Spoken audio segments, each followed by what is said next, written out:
My husband, Frank, told me we were going out for dinner. He said it casually, like it was nothing important. Just another evening. Just another client. Put on something nice, he said while checking his phone. This client is special. I smiled and nodded, even though something in my chest felt tight. Frank had been acting strange for months. Late nights. Quiet phone calls. A new password on his laptop. When I asked questions, he always smiled and said, "It's work." I had learned not to push. That evening, I wore a simple blue dress. Nothing fancy. Nothing loud. I wanted to blend in. I always did. As we drove, Frank hummed to the radio. He looked relaxed. Happy, even. That scared me more than if he had looked angry. "Who is this client?" I asked, trying to sound normal. He glanced at me for half a second. "An old contact," he said. "Very important. Very powerful." Something about the way he said powerful made my fingers curl into my palm. The restaurant was expensive. Too expensive. Soft lights. Quiet music. Men in suits. Women with perfect smiles. I noticed the language immediately. They were speaking in a foreign tongue, one I understood very well. But Frank didn't know that. Years ago, before I met him, I had lived in that country. I had learned the language to survive. I had promised myself to forget that part of my life. Now it was sitting right in front of me. At the corner table sat a man and a woman. The man stood up when he saw Frank. He smiled wide. Too wide. They shook hands like old friends. "This is my wife," Frank said, placing his hand lightly on my back. The woman looked at me carefully. Not friendly. Not curious. Measuring. They started speaking in their language. I lowered my eyes and smiled politely, playing my role well. The quiet wife. The woman who doesn't understand. But every word hit my ears clearly. At first, it was small talk. Business. Travel. Money. Then the man leaned closer to Frank. And that was when I heard it. My name. Not my nickname. Not, your wife. My full name. Spoken slowly. Clearly. My heart skipped. I kept my face calm. I kept smiling. But my hands began to tremble under the table.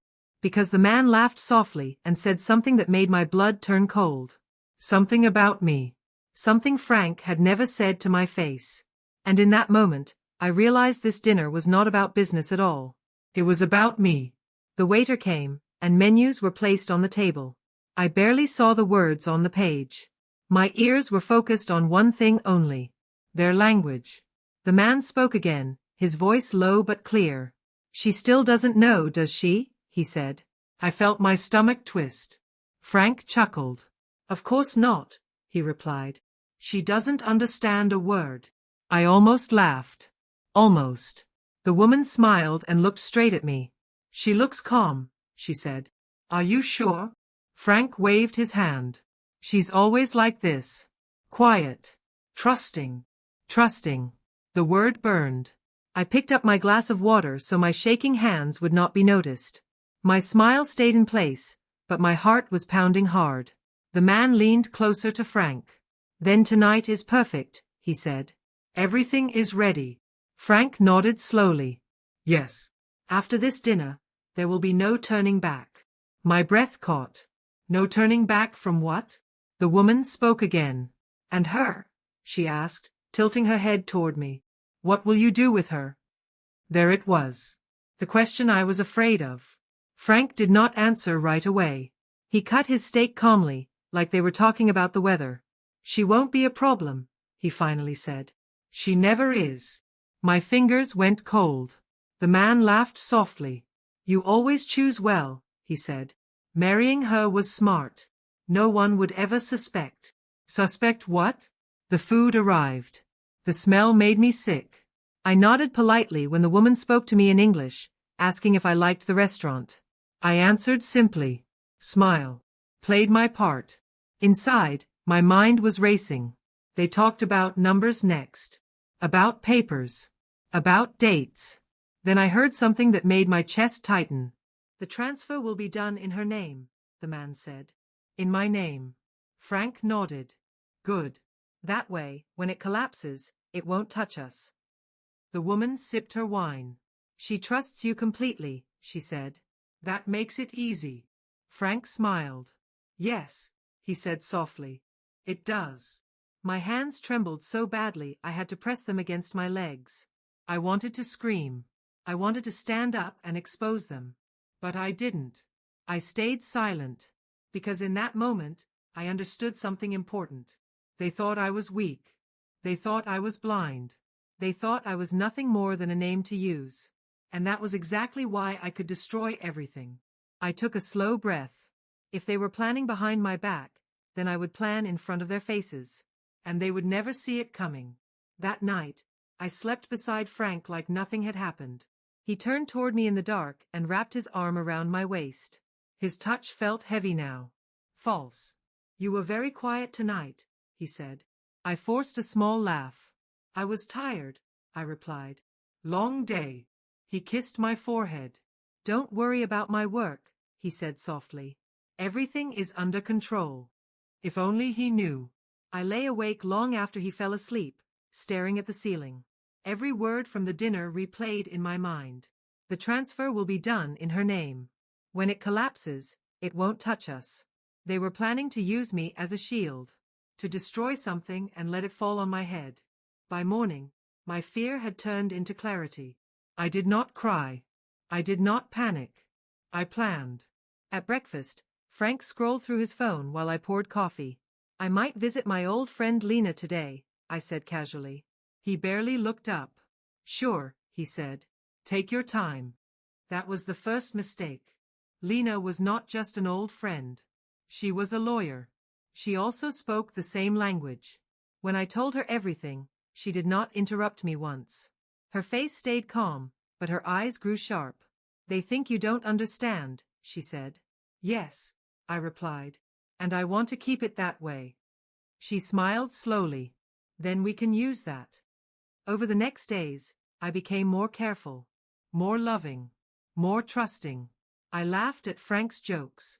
I asked about his work but never pushed. I signed papers he gave me, but I made copies first. I took pictures. I saved messages. I recorded dates. Every smile I gave him was a mask. At night, when he slept, I went through his laptop. He had hidden files well, but not well enough. I found emails, contracts, names I recognized from the dinner. And then I found something worse. A message that said, once everything is done, she won't be needed anymore. My hands shook, but my mind stayed clear. They were not just planning to ruin my name. They were planning to erase me. I closed the laptop quietly and lay back beside Frank. He breathed deeply, peacefully. The man who was willing to destroy me without guilt. I turned my face toward him and smiled in the dark. You think I don't understand your language, I thought. But you never learned mine. And soon he would. The next week, everything moved faster. Frank came home one evening with a smile I had never seen before. Wide, confident, dangerous. It's almost done, he said, pouring himself a drink.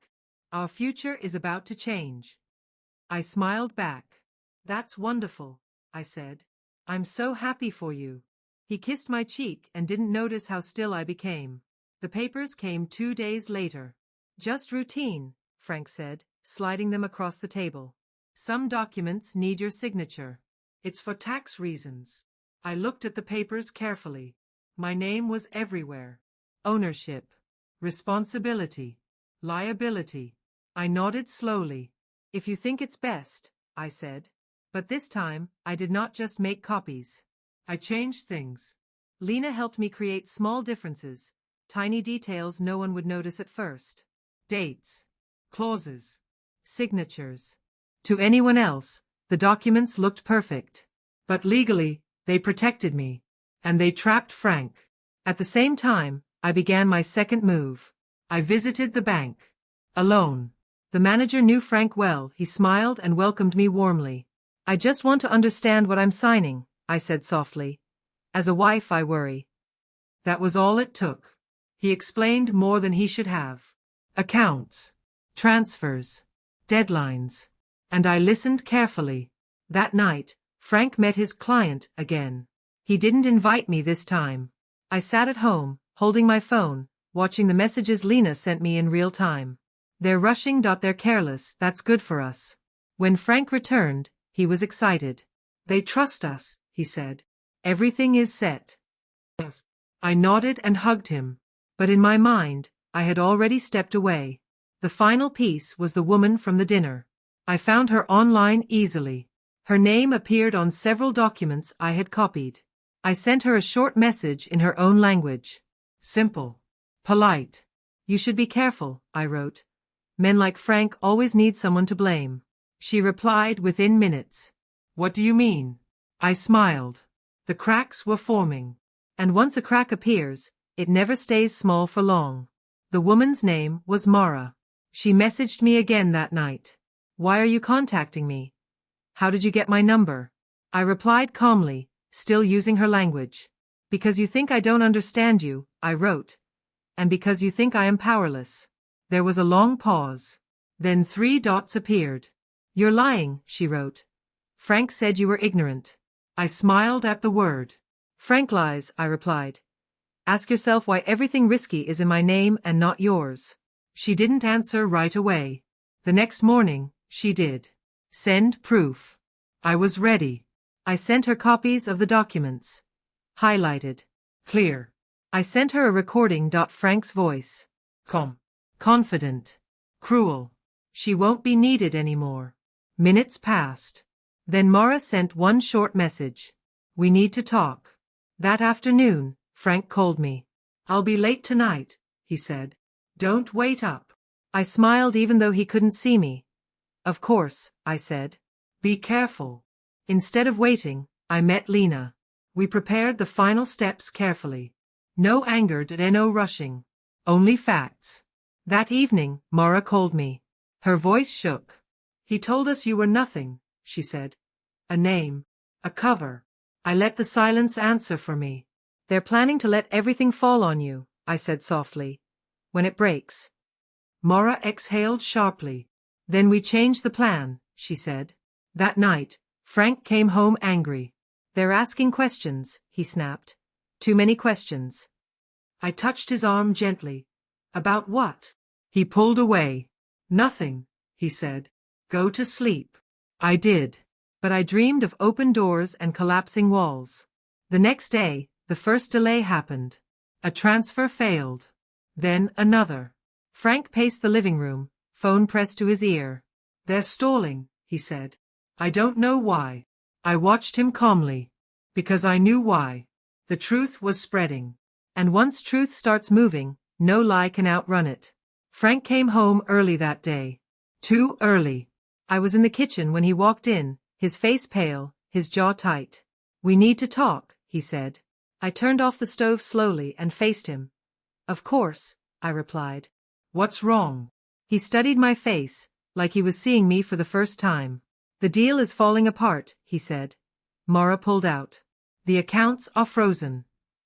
I tilted my head. Oh no, I said softly. How did that happen? His eyes narrowed. They say the risk is too high, he continued. And somehow everything leads back to me. Back to him. Not me. For the first time, fear entered his voice. I crossed my arms calmly. I thought everything was in my name, I said. That's what you told me. His face went still. What did you say? He asked. I met his eyes and spoke clearly. I said, I thought everything was in my name. Silence filled the room. His breathing changed. You understood them, he whispered. That night. At the restaurant. I smiled gently. Yes, I said. I did. He stepped back like I had struck him. All this time, he said. All this time, I repeated. His phone buzzed again. He looked at it, then threw it onto the couch. They're blaming me, he said. They say I manipulated them. I nodded. You did. Anger flashed across his face. You betrayed me, he snapped. I laughed quietly. No, Frank, I said. You betrayed yourself the moment you used my name. He opened his mouth to speak, but nothing came out. Because for the first time, he understood.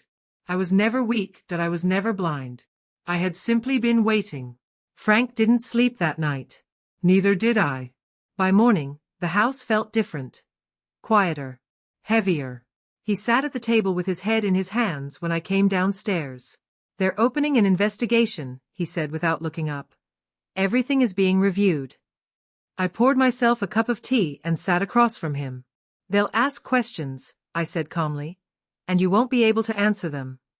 He finally looked at me. "What do you want?" he asked. His voice was tired now. Broken. "I want my name back," I said. "My life. My peace." He laughed bitterly. "You think walking away will save you?" I slid a folder across the table. Inside were copies of everything. Contracts. Messages. Recordings. "Nothing here points to me," I said, "but all of it points to you." His hands shook as he flipped through the pages. "You planned this," he whispered. I nodded. "The moment you said I wouldn't be needed anymore." That afternoon, I left the house. I didn't pack much, I didn't look back. A week later, Frank tried to call me. I didn't answer. The case moved forward without me, so did my life. Months passed. I started over in a new place, a quiet place. A safe one. Sometimes I thought about that dinner. The language. The laughter. The moment my name was spoken. They thought understanding was weakness. They were wrong. Understanding was my power. And it saved me.